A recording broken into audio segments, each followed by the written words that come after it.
आज का जो टॉपिक है वो है डेटा माइनिंग।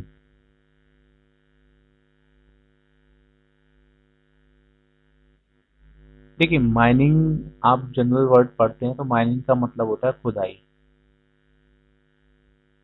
अब एक छोटा सा एग्जांपल लेते हैं गोल्ड माइनिंग का।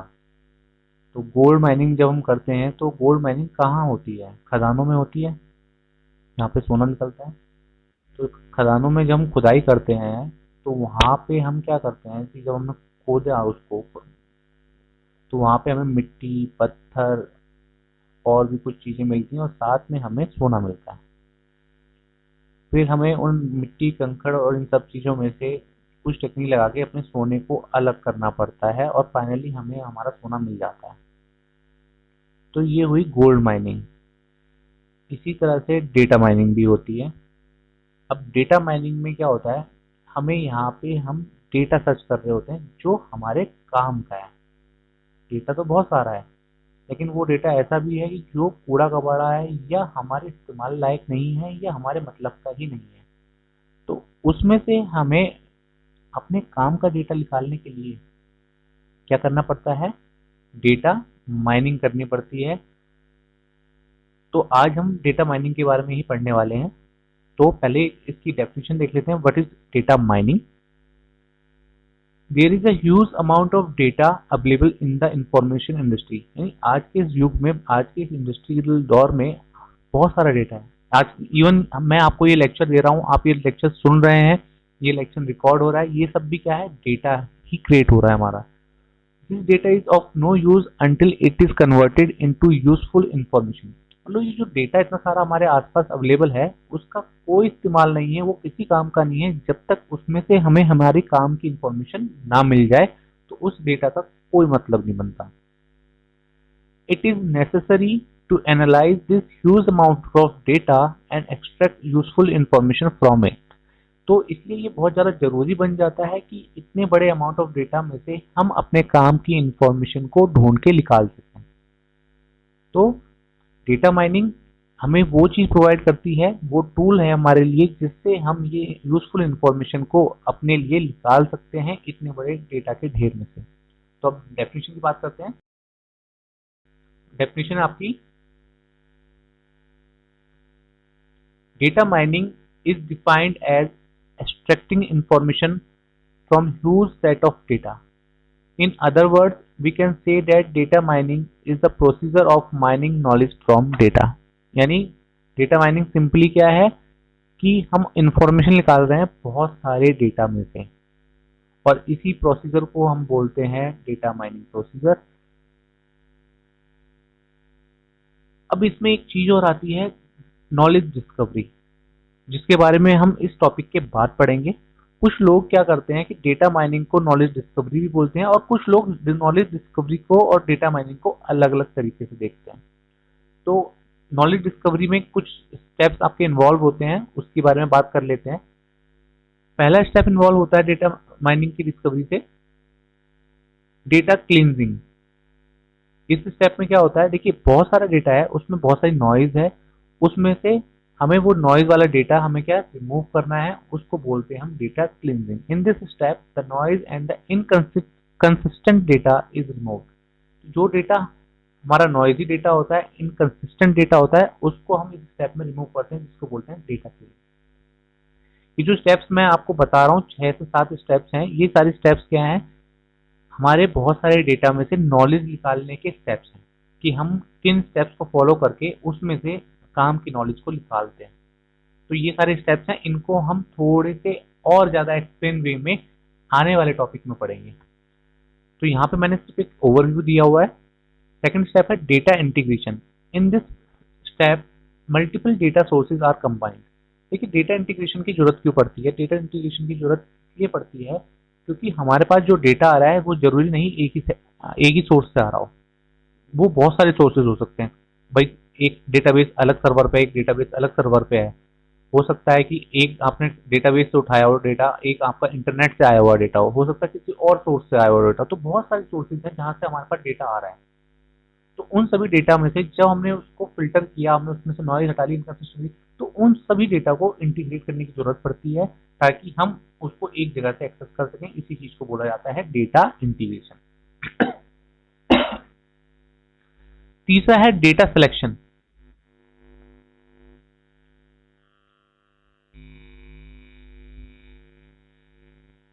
तीसरा है आपका डेटा सिलेक्शन। इसमें क्या होता है कि जो भी हमें चीज रिक्वायर्ड होती है, जिसके लिए हम ढूंढ रहे होते हैं, उसको हम सेलेक्ट करते हैं ताकि हम उस पर आगे अपने फर्दर ऑपरेशन लगा सकें। चौथा है आपका data transformation. In this step data are transferred In this step, data are transformed or consolidated into forms appropriate for mining by performing summary और aggregation operation। मतलब जो भी डेटा हमने अब इकट्ठा किया है, उसको सिलेक्ट किया है, अब हम उस डेटा पे कुछ टेक्निक्स लगाते हैं ताकि उस डेटा को हम उस फॉर्म में ट्रांसफर कर सकें जिसपे हम डेटा माइनिंग टेक्निक्स को लगा सकें। क्योंकि डेटा है, अलग अलग सोर्सेस आ रहा है, अलग अलग फॉर्मेट में हो सकता है, लेकिन हमें एक प्रॉपर फॉर्मेट चाहिए जिसपे हम ये चीजें लगा सकें। फिफ्थ है आपका data mining. In this step intelligent methods are applied in order to extract data pattern. यहाँ पे actual data mining methods apply किए जाते हैं जिनकी मदद से हम वो डेटा को एक्सट्रैक्ट करते हैं जो हमारे काम का होता है। उसमें क्या जनरली हमें मिलते हैं, पैटर्न्स मिलते हैं। पैटर्न्स क्या होते हैं, देखिए पैटर्न्स वो चीज होती है जो हमें विजुअली हम समझते हैं, जिसको हमें सर्च कर रहे होते हैं, जो हमें चाहिए होता है। जैसे कि मान लीजिए कि हमें कुछ फोन ढूंढना है, कुछ और चीज सर्च करनी है, तो हम उसके रिलेटेड जो पैटर्न होता है वही हमारे दिमाग में होता है, वही हम इंस्ट्रक्शन देते हैं और उसी से मिलती जुलती चीजें ये डेटा माइनिंग जो है टेक्निक हमें निकाल के देती है। सिक्स्थ है आपका पैटर्न एवोल्यूशन। इसमें क्या होता है, जो डेटा आपका निकल के आया है पैटर्न की फॉर्म में, उनको इवेल्युएट किया जाता है, उनको चेक किया जाता है और फाइनली आता है नॉलेज प्रेजेंटेशन। इसमें क्या है, हम नॉलेज को रिप्रेजेंट करते हैं।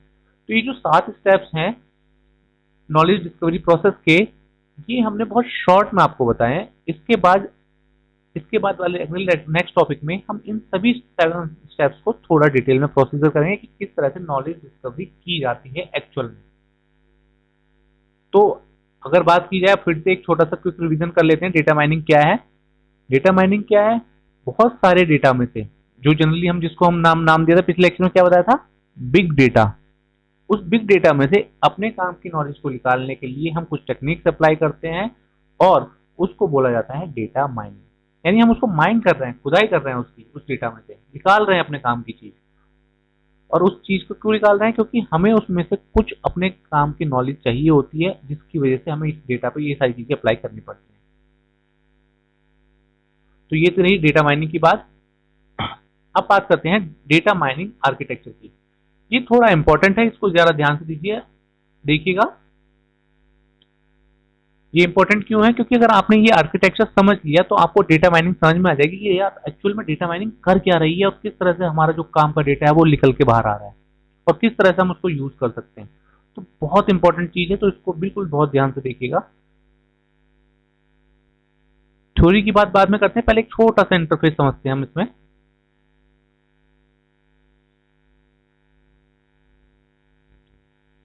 ये हमारा डायग्राम है।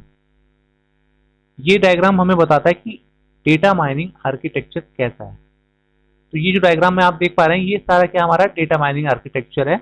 इसमें ये बहुत सारी अलग अलग चीजें हैं। नॉलेज बेस है एक चीज, ग्राफिकल यूजर इंटरफेस है, पैटर्न एवोल्यूशन है, डेटा माइनिंग इंजन है, डेटाबेस और डेटा वेयर हाउस सर्वर है, data cleansing, integration and selection है, और ये क्या है, world wide web, database, data warehouse, other data repository.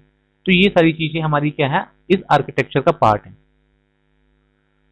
तो सबसे पहले छोटी छोटी चीजों के बारे में अंडरस्टैंड करते हैं, फिर इनको जोड़ते हुए चलते हैं जिससे आपको ये चीजें और अच्छे से समझ में आए। देखिए वर्ल्ड वाइड वेब आपको पता है इंटरनेट है। इंटरनेट पे भी आपको बहुत सारे डेटा अवेलेबल है, जो आप उससे सर्च करोगे, ढूंढोगे, वो आपको मिलेगा। अब ये क्या है, सेकंड डेटाबेस। डेटाबेस आप पढ़ ही चुके हो क्या होता है डेटाबेस, ठीक है, कलेक्शन ऑफ डेटा। नेक्स्ट है आपका डेटा वेयर हाउस। ये आपने टर्म अभी एक नई चीज इंट्रोड्यूस हुई होगी आपके सामने कि ये डेटा वेयर हाउस क्या है। पहली बार आप पढ़ रहे हैं तो इसलिए आपको ये चीज अब पहली बार पता चल रही है। ठीक है, डेटा वेयर हाउस कुछ नहीं होता, बहुत सारे छोटे छोटे डेटाबेस को मिला के एक डेटा वेयर हाउस बनता है। यानी डेटाबेस सिंगल हो गया एक। अगर ऐसे कई सारे डेटाबेस को हम मिला दें तो उसको हम बोलेंगे डेटा वेयर हाउस।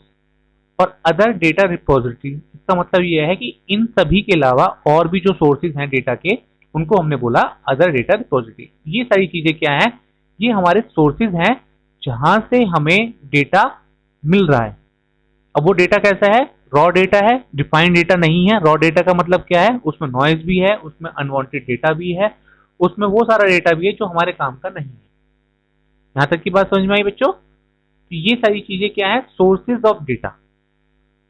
अब बात करते हैं नॉलेज बेस की। देखिए नॉलेज बेस क्या है, नॉलेज बेस एक आपका इंटेलिजेंस स्टोरेज मान लीजिए। जब भी कोई नॉलेज आती है वो इसमें स्टोर हो जाती है और आगे उसका फ्यूचर यूज कर सकते हैं। जैसे कि मैं आपको एक एग्जांपल बताता हूं कि मैंने आपसे कहा कि आप मुझे मान लीजिए एक पर्सन है, पर्सन ए, उसका एड्रेस खोज के बताइए। ठीक है, आपने उसका एड्रेस खोजा, आपने बहुत सारे सोर्सेज यूज करे, आपने बहुत सारे मेथड यूज करे, किसी से पूछा, किसी से फोन किया, एक्स वाई जेड, आपने किसी तरीके से उसका एड्रेस खोज लिया। खोजने के बाद वो एड्रेस मुझे बता दिया और साथ में उस एड्रेस को एक ऐसी जगह स्टोर कर दिया कि इन फ्यूचर अगर दोबारा मैं या कोई और आपसे वो एड्रेस पूछे तो आप वो एड्रेस उसको बता सको। तो वो आपने कहाँ स्टोर किया, वो है नॉलेज बेस। तो इसी तरह से यहाँ पे भी जब भी डेटा माइनिंग की जाती है उस रिलेवेंट डेटा की, वो रिलेवेंट डेटा हमारे नॉलेज बेस में डाल दिया जाता है ताकि अगली बार कोई उससे रिलेटेड क्वेरी आए तो उस नॉलेज बेस से हम देख के उस क्वेरी को जल्दी से रिप्लाई कर सकें। ये होगी नॉलेज बेस। अब यहाँ देखिए ग्राफिकल यूजर इंटरफेस, ये क्या है, GUI है, आपको पता है, यानी जहाँ पे आपका यूजर इंटरेक्ट कर रहा होता है। आप इसको मान लीजिए कोई भी वेबसाइट हो सकती है, अमेजन हो सकती है, फ्लिपकार्ट हो सकती है, या कोई भी और वेबसाइट हो सकती है जहाँ पे आप अपनी क्वेरी डाल रहे हैं। तो यहाँ पे हम एग्जाम्पल लेके चलेंगे अमेजन का। तो यहाँ पे लिख लीजिए ग्राफिकल यूजर इंटरफेस क्या है, मान लीजिए अमेजन की वेबसाइट है। नेक्स्ट है आपका पैटर्न एवोल्यूशन। पैटर्न एवोल्यूशन में होता क्या है, यहाँ पे क्या होता है, जो भी आप सर्च करना चाहते हैं वो आप यहाँ पे टाइप करते हैं। तो पैटर्न एवोल्यूशन क्या करता है, उससे रिलेटेड, उससे मिलती जुलती चीजों को ढूंढता है। ठीक है, आप एग्जांपल ये मान लीजिए मुझे अमेजन से एक फोन परचेज करना है जिसकी कीमत 20,000 है या 15,000 रुपए या 25,000 रुपए, या जो भी आपका सर्च क्राइटेरिया है। मान लीजिए फॉर एग्जाम्पल हम 20,000 का एग्जाम्पल लेते हैं, मुझे ऐसा फोन चाहिए जो 20 से 25,000 के बीच में हो। तो मैं क्या करूंगा, अमेजन की वेबसाइट पे जाऊंगा, वहां पे मैं सर्च में लिखूंगा स्मार्टफोन, ठीक है, और फिल्टर लगाऊंगा 15 से 20,000। तो पैटर्न एवोल्यूशन क्या करेगा, स्मार्टफोन से रिलेटेड जो जो चीजें होंगी उसको ढूंढने के लिए कोशिश करेगा और जो भी आपने स्पेसिफिक फिल्टर लगाया है उसके पैटर्न के हिसाब से उसको सर्च करने की कोशिश करेगा। अब देखिए यहाँ पे आप यह एरो देख सकते हैं, ये एरो क्या है, एक इधर जा रहा है एक इधर जा रहा है। मतलब पैटर्न एवोल्यूशन क्या है, नॉलेज बेस में नॉलेज डालता भी है और नॉलेज बेस से नॉलेज लेता भी है, यानी इसमें डेटा स्टोर भी कर रहा है, डेटा इससे ले भी रहा है। अगला स्टेप है आपका यहाँ पे जुड़ा हुआ डेटा माइनिंग इंजन। ये बहुत इंपॉर्टेंट चीज है। ये बहुत सारा काम जो यहाँ पे हो रहा है वो सारा कुछ मेनली जो फोकस है वो डेटा माइनिंग इंजन कर रहा है। देखिए डेटा माइनिंग इंजन के कई सारे काम होते हैं, जैसे कि करेक्टराइजेशन। करेक्टराइजेशन का मतलब क्या है कि भाई जो भी आपका पैटर्न है उसके हिसाब से चीजें को करेक्टराइज करना। डेटा माइनिंग का काम क्लस्टरिंग का भी है। क्लस्टरिंग का मतलब जैसे कि आपने फोन सर्च करना है, 20,000 का आपने क्वेरी डाल दी कि भाई मुझे 20,000 रुपए का फोन चाहिए, ठीक है, स्मार्टफोन चाहिए। तो अब 20,000 का फोन क्या है, बहुत सारी कंपनीज में अवेलेबल है, नोकिया में भी है, ओप्पो में भी है, सैमसंग में भी है, हो सकता है आपका कोई सेकंड हैंड फोन हो, आईफोन का भी हो सकता है, वो बहुत सारी चीजों में हो सकता है वो चीज। तो वो क्या करता है, करेक्टराइजेशन के बाद उसका क्लस्टरिंग कर देता है कि भाई सैमसंग का ये है, ओप्पो का ये है, इतने सारे फोन है होने चाहिए, ये इसके इस तरह से। तो इस तरह से उसको करेक्टराइजेशन करता चलता है। और एक और इम्पोर्टेंट काम भी होता है डेटा माइनिंग इंजन का। डेटा माइनिंग इंजन का एक इम्पोर्टेंट काम ये भी होता है, ये एसोसिएशन भी करता है। एसोसिएशन का मतलब क्या होता है, देखिए आपने कई बार ई कॉमर्स साइट से चीजें खरीदी होंगी। तो आप ई कॉमर्स साइट पे देखिएगा, जैसे मान लीजिए आपने कोई फोन खरीदा, तो फोन के साथ साथ आपको ऑफर में दिखा देता है या वहां पे दिखा देता है कहीं ना कहीं लिस्टेड में कि आप इसके साथ ये कवर भी ले सकते हो, या जिन लोगों ने प्रीवियसली ये फोन ऑर्डर किया है उन्होंने साथ में ये कवर भी ऑर्डर किया है। तो मतलब क्या है, साथ में वो आपको एक और चीज ऑफर कर रहा है कि भाई ये चीज इससे रिलेटेड है, आप चाहो तो ये भी परचेज कर सकते हो। या आपने कोई लैपटॉप खरीदा तो लैपटॉप के साथ वो बताता है कि भाई इसके साथ ये सॉफ्टवेयर आप खरीद सकते हो।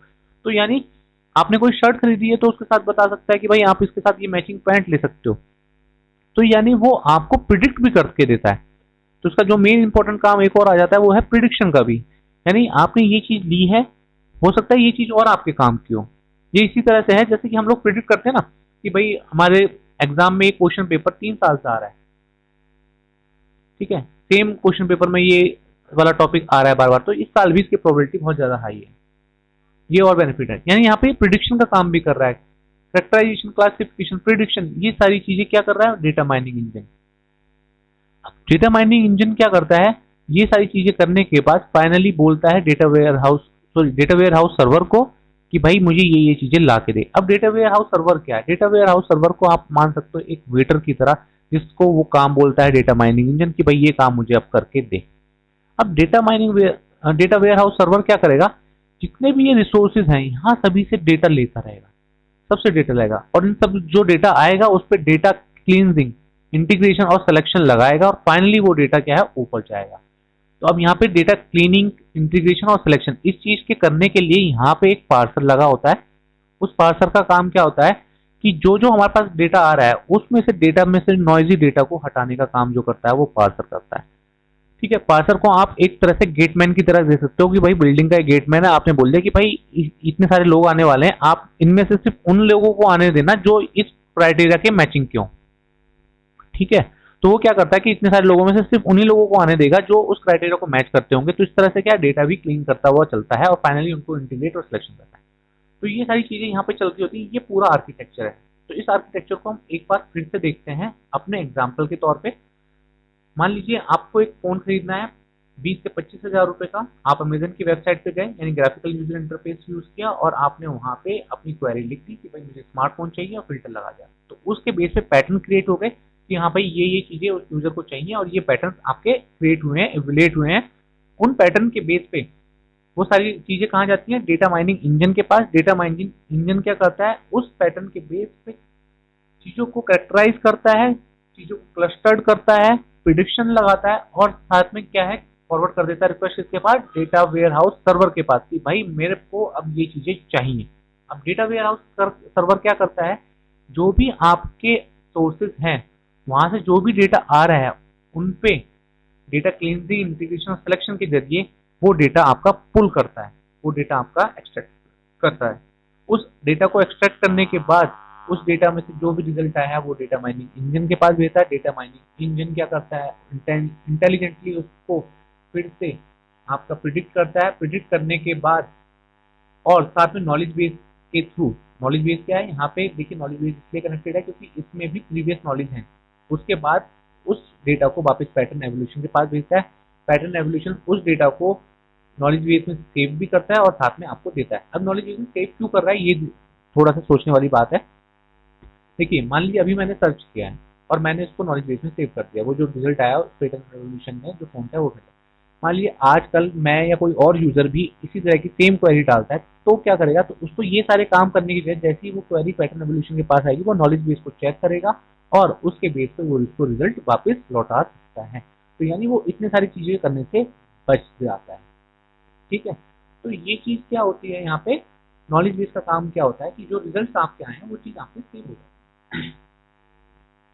ये आप इसको इस तरह से भी ले सकते हैं, जैसे आपने देखा होगा कि हम आजकल आर्टिफिशियल इंटेलिजेंस से हम बातें करते हैं, हम उसको बता दें कि हाँ भाई मेरा नाम क्या है, तो मैंने उसको बता दिया कि मेरा नाम ये है, तो वो चीज़ उसके नॉलेज बेस में स्टोर हो जाती है। नॉलेज बेस में स्टोर होने के बाद क्या होता है, नेक्स्ट टाइम जब भी मैं उससे वो सेम क्वेश्चन पूछूंगा तो वो क्या करेगा, वो मुझे तुरंत अपने नॉलेज बेस में चेक करके रिप्लाई कर देगा। उसको उस समय ना ही उसको लर्न करने की जरूरत होगी, ना ही उसको सर्च आउट करने की जरूरत होगी।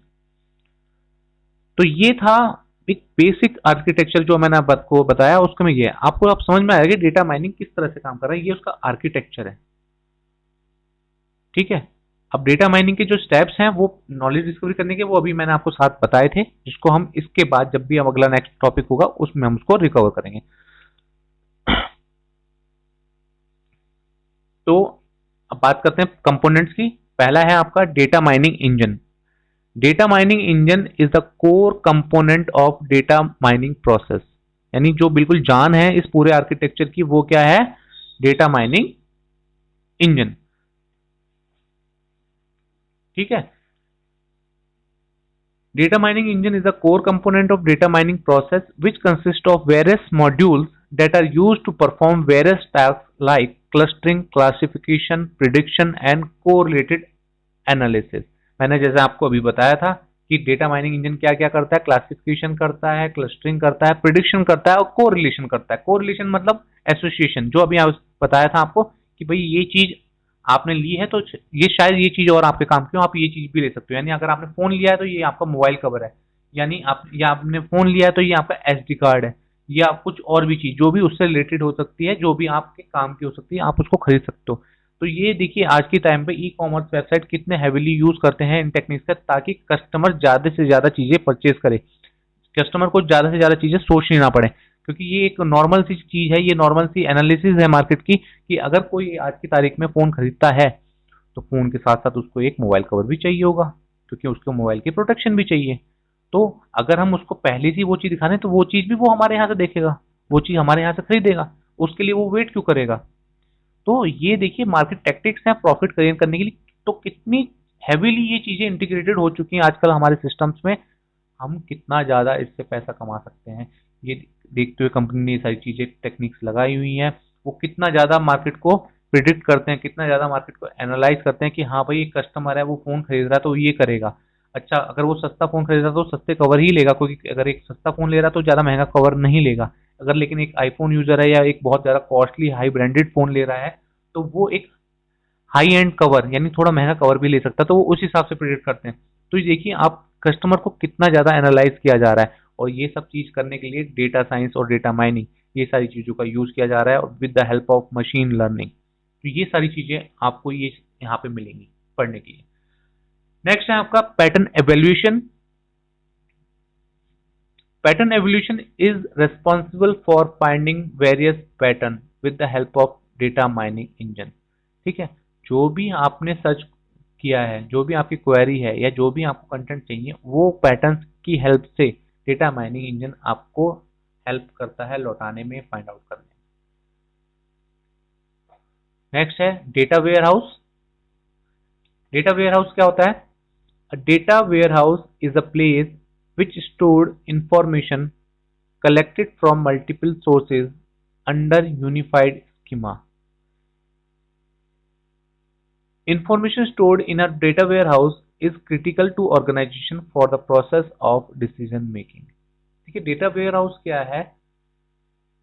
एक स्टोरेज मीडिया है या स्टोरेज करने की जगह है जहां पे बहुत सारी इंफॉर्मेशन अलग अलग सोर्सेज से हम लेते हैं।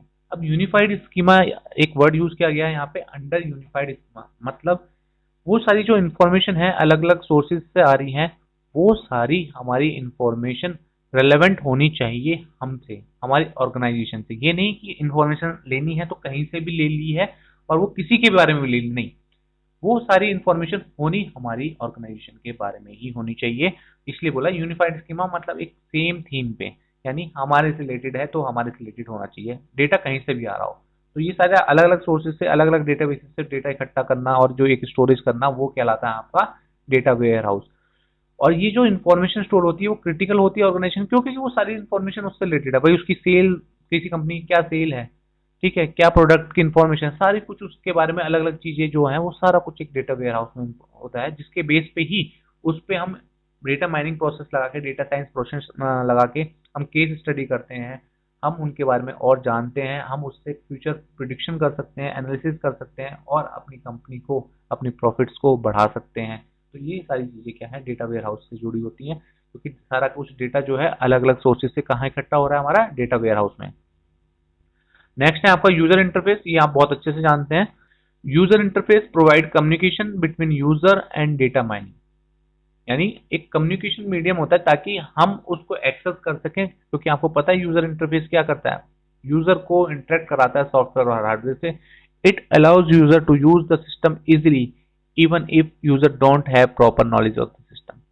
मतलब हम जो अपना माइनिंग प्रोसेस कर रहे हैं, अब इसके लिए बहुत ज्यादा टेक्निकल नॉलेज होने की जरूरत है, लेकिन एक आम आदमी भी आज की तारीख में ऐप की मदद से या वेब ब्राउजर की मदद से जाके अपना फोन सर्च कर सकता है किसी भी ई कॉमर्स वेबसाइट पे या इवन गूगल पे या कहीं और भी।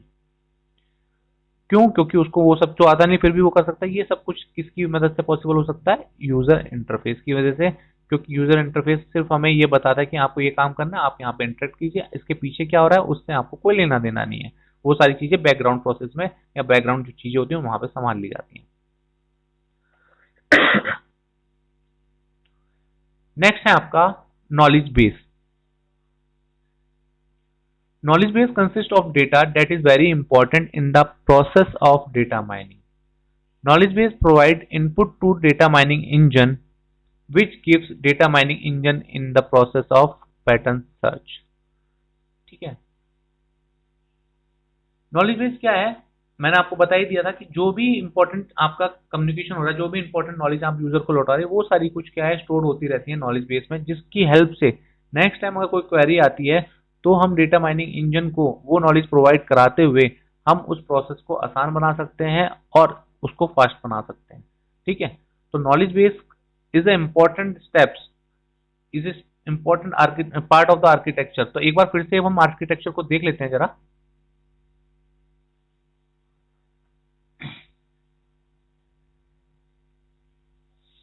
ठीक है। ये देखिए आपका नॉलेज बेस है। नॉलेज बेस क्या कर रहा है? आपका डेटा माइनिंग इंजन को इनपुट दे रहा है। यानी डेटा माइनिंग इंजन जब अपना काम कर रहा होता है तो वो साथ में साथ नॉलेज बेस की हेल्प ले रहा होता है उस काम को पूरा करने के लिए। तो एक बार इस डायग्राम को फिर से देख लेते हैं शॉर्ट में। ग्राफिकल यूजर इंटरफेस यूजर से कनेक्ट करता है। यूजर अपनी क्वेरी या जो भी आप उसकी चीज उसको इंटरेक्ट करनी है वो इसके थ्रू कर सकता है। वो चीज क्या होती है फाइनली किसके पास जाती है? पैटर्न इवेल्यूएशन के पास जाती है। पैटर्न इवेल्यूएशन इस स्टेप में क्या होता है? पैटर्न जनरेट हो जाते हैं जो भी उसने क्वेरी की है उससे रिलेटेड, और उन पैटर्न्स को चेक किया जाता है क्या वो ऐसे पैटर्न्स नॉलेज बेस में हैं या नहीं। अगर वो है तो यहाँ से वो उसको लेता है और वापस उसको रिप्लाई दे सकता है। तो यहाँ तक के नीचे वाले स्टेप्स की जरूरत नहीं पड़ती। लेकिन अगर वो इसमें नहीं है तो वो क्या करेगा? वो डेटा माइनिंग इंजन के पास जाएगा। डेटा माइनिंग इंजन क्या करेगा? उसके बेसिस पे क्लासिफिकेशन करेगा, उसके बेसिस पे क्लस्टरिंग करेगा, उसके बेसिस पे प्रिडिक्शन लगाएगा। ठीक है। और साथ में आपको रिजल्ट लौटाएगा। और वो क्या करेगा? इसमें किसकी हेल्प ले रहा होता है? नॉलेज बेस की।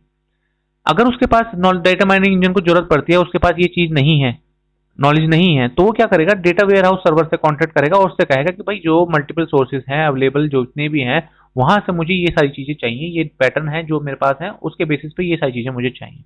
अब डेटा वेयर हाउस सर्वर क्या करेगा? डेटा क्लींजिंग, इंटीग्रेशन और सिलेक्शन करेगा। जो भी डेटा आपके पास आ रहा होगा, बहुत सारा डेटा अलग अलग सोर्सेज से, उनके ऊपर लगाएगा, अप्लाई करेगा, और उसके पास जो भी सिलेक्टेड डेटा है वो किसके पास भेजेगा? Selected data data mining engine के पास। अब डेटा माइनिंग इंजन अपना बचा हुआ काम पूरा करेगा, जो भी उसको प्रिडिक्शन करनी है, जो भी उसको रिजल्ट क्रिएट करने हैं, उस रिजल्ट क्रिएटेड को वो क्या किसके पास भेज देगा? वापस पैटर्न एवोल्यूशन के पास। पैटर्न एवोल्यूशन क्या करेगा? उस रिजल्ट को नॉलेज बेस में सेव करेगा और साथ ही साथ आपके यूजर को वो चीज लौटा देगा।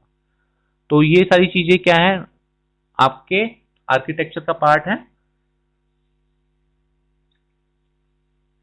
एक छोटा सा क्विक रिवीजन देख लेते हैं कि डेटा माइनिंग क्या है। सिंपली डेटा माइनिंग क्या है? डेटा को माइन करना है। माइन मतलब हमारे काम की जरूरत की जो नॉलेज है, हमारे काम की जो डेटा है, उसको बहुत सारा जो डेटा अवेलेबल है दुनिया में उसमें से निकालना है, ताकि हम उसके साथ कुछ यूजफुल काम कर सकें, उससे कुछ यूजफुल नॉलेज गेन कर सकें। ठीक है। डेटा माइनिंग प्रोसेस को कभी कभी नॉलेज डिस्कवरी भी बोला जाता है, और नॉलेज डिस्कवरी के लिए ये कुछ 7 स्टेप्स हैं जो मैंने बताए थे, ये करने पड़ते हैं। पहला है डेटा क्लीनिंग, जहां पे हम नॉइजी डेटा को रिमूव करते हैं। डेटा इंटीग्रेशन, यानी जहां पे जो मल्टीपल सोर्सेज से डेटा आ रहा है उनको इंटीग्रेट करके एक जगह कंबाइन करते हैं। डेटा सिलेक्शन, जो हमें सर्च करना है, जो हमें चाहिए, उस मल्टीपल डेटा जो हमारा इकट्ठा हुआ है उस पर हम सिलेक्ट करके रखते हैं उसको। डेटा ट्रांसफॉर्मेशन, जो हमारा डेटा हमने सिलेक्ट किया है, जो हमने डेटा हमारा काम का निकालना है, उसके ऊपर हम ट्रांसफॉर्मेशन टेक्निक लगाते हैं ताकि वो उन फॉर्मेट में चेंज हो सके जिसपे हम आगे जाके अपने फर्दर मेथड लगाने वाले हैं। डेटा माइनिंग यानी इंपॉर्टेंट है, यहाँ पे हम वो मेथड्स लगाते हैं जिनसे फाइनली हमारा डेटा एक्सट्रैक्ट होता है। पैटर्न एवोल्यूशन, यानी जो डेटा हमारा एक्सट्रैक्ट हुआ है उनको पैटर्न से मैच किया जाता है, पैटर्न एवोल्यूएट किए जाते हैं, जो हमें चाहिए था अगर वो उससे मैच करता है तो फाइनली हम उसको नॉलेज की तरह प्रेजेंट कर देते हैं। तो ये 7 स्टेप्स जो हैं डेटा माइनिंग के एसेंशियल पार्ट्स हैं, और ये डेटा माइनिंग का आपका आर्किटेक्चर है। तो ये था आज का टॉपिक, आज का लेक्चर जो था, ये पूरा ये आज का लेक्चर था। तो मैं समझता हूं कि आज के लेक्चर में किसी को डाउट होगा नहीं। तो ये आज का लेक्चर था जो मैंने आपको बताया। तो आज हमने सीखा कि डेटा माइनिंग क्या है, उसमें 7 स्टेप्स इन्वॉल्व होते हैं वो क्या है, और जो मोस्ट इंपॉर्टेंट है आपका डेटा माइनिंग आर्किटेक्चर। ठीक है, तो ये सारी चीजें आपकी मैंने आज आपको बता दी। नेक्स्ट टॉपिक में है डेटा माइनिंग के जो 7 स्टेप्स हैं उनको हम डिटेल में अभी पढ़ेंगे, वो पढ़ेंगे। और एक और चीज पढ़ेंगे कि कुछ यहाँ पे कंफ्यूजन ये पैदा होता है कि डेटा माइनिंग में और डेटा साइंस में डिफरेंस क्या है, हम उसके बारे में भी अगले वाले टॉपिक में डिसाइड करेंगे कि भाई यहाँ ये क्या चीज होती है। ठीक है,